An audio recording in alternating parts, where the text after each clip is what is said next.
कहानी की शुरुआत होती है लाखों साल पहले, जब पृथ्वी आज जैसी नहीं थी। तब यहाँ घने जंगल, विशाल समुद्र और असंख्य छोटे छोटे जीव जंतु रहते थे। समय के साथ जब ये पेड़ पौधे और जीव मरते गए तो वे धीरे धीरे मिट्टी और चट्टानों की परतों के नीचे दबते चले गए। हजारों लाखों साल बीतते गए, ऊपर से मिट्टी जमा होती गई, चट्टानों का दबाव बढ़ता गया, धरती के भीतर तापमान भी लगातार बढ़ता गया। इस अत्यधिक दबाव और गर्मी ने उन दबे हुए पौधों को धीरे धीरे बदलना शुरू किया। लेकिन ये तेल धरती के अंदर किसी झील या नदी की तरह खुले में नहीं होता। ये चट्टानों की सूक्ष्म दरारों और छिद्रों में जमा रहता है, जिन्हें ऑयल रिजर्वियर कहा जाता है। इन भंडारों को ढूंढना आसान नहीं होता। इसके लिए वैज्ञानिक और इंजीनियर आधुनिक तकनीक का उपयोग करते हैं। वे भूकंपीय तरंगों यानी साइज्मिक वेव्स की मदद से धरती के अंदर की संरचना का अध्ययन करते हैं। विशेष मशीनें जमीन पर कंपन पैदा करती हैं, और जब ये तरंगे धरती के अंदर मौजूद चट्टानों से टकरा कर वापस आती हैं तो वैज्ञानिक कंप्यूटर की मदद से ये समझने की कोशिश करते हैं कि कहाँ तेल या गैस हो सकती है। इस पूरी प्रक्रिया को ऑयल एक्सप्लोरेशन कहा जाता है। जब वैज्ञानिकों को ये विश्वास हो जाता है कि किस जगह पर तेल मौजूद है, तब वहाँ विशाल ड्रिलिंग मशीनें लगाई जाती हैं। इन मशीनों को ऑयल ड्रिलिंग रिग कहा जाता है। ये मशीनें जमीन को हजारों फीट गहराई तक छेदने में सक्षम होती हैं। ड्रिल धीरे धीरे चट्टानों की परतों को काटती हुई नीचे जाती है। कई बार ये ड्रिलिंग प्रक्रिया महीनों तक चलती है। कुछ जगहों पर ड्रिलिंग जमीन पर होती है, लेकिन कई बार समुद्र के बीच में भी तेल के भंडार मिलते हैं। ऐसे में समुद्र के ऊपर विशाल प्लेटफॉर्म बनाए जाते हैं, जिन्हें ऑफशोर ऑयल प्लेटफॉर्म्स कहा जाता है। इन प्लेटफॉर्म पर खड़ी मशीनें समुद्र की सतह से कई किलोमीटर नीचे तक ड्रिलिंग कर सकती हैं। जब ड्रिल अंततः उस चट्टानी परत तक पहुंचती है जहां तेल और गैस मौजूद होते हैं, तब पाइपलाइन के माध्यम से कच्चा तेल और गैस ऊपर लाए जाते हैं। ये तेल गाढ़ा, काला और कई तरह के पदार्थों का मिश्रण होता है। इसे सीधे इस्तेमाल नहीं किया जा सकता, इसलिए इसे विशाल पाइपलाइनों, जहाज़ों या टैंकर ट्रकों के जरिए रिफाइनरी तक पहुंचाया जाता है। रिफाइनरी वो जगह है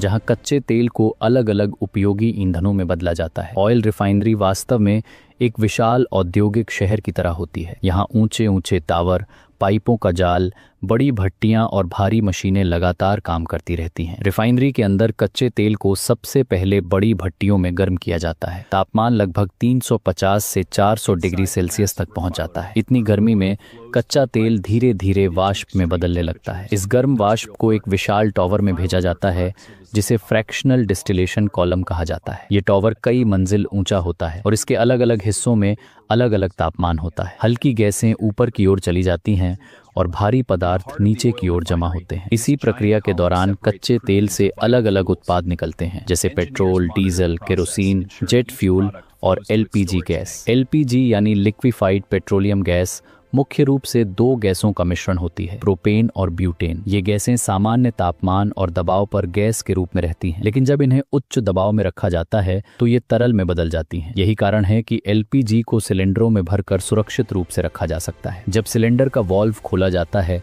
तो अंदर का दबाव कम हो जाता है और तरल गैस तुरंत वापस गैस में बदल जाती है। यही गैस जब स्टोव में जलती है तो एक साफ और नीली लौ बनाती है। रिफाइनरी से निकलने के बाद एलपीजी को सीधे सिलेंडरों में नहीं भरा जाता। सबसे पहले इसे गैस प्रोसेसिंग प्लांट में भेजा जाता है, जहां गैस की शुद्धता सुनिश्चित की जाती है। इस प्रक्रिया में गैस से नमी, सल्फर और अन्य अशुद्धियां हटाई जाती हैं। इसके बाद एलपीजी को बड़े बड़े स्टोरेज टैंकों में रखा जाता है। ये टैंक इतने विशाल होते हैं कि इनमें लाखों लीटर गैस स्टोर की जा सकती है। इन टैंकों में गैस को उच्च दबाव पर रखा जाता है ताकि वो तरल रूप में बनी रहे। अब शुरू होता है एलपीजी का असली सफर, हजारों किलोमीटर का सफर। दुनिया के कई देशों में एलपीजी का उत्पादन होता है, लेकिन हर देश अपनी जरूरत का पूरा एलपीजी खुद नहीं बना पाता। इसलिए कई बार एलपीजी को दूसरे देशों से आयात भी करना पड़ता है। इसके लिए विशाल एलपीजी टैंकर जहाजों का उपयोग किया जाता है। ये जहाज समुद्र के हजारों किलोमीटर का सफर तय करके गैस को एक देश से दूसरे देश तक पहुंचाते हैं। जब ये जहाज बंदरगाह पर पहुंचते हैं तो वहां मौजूद विशेष टर्मिनलों के जरिए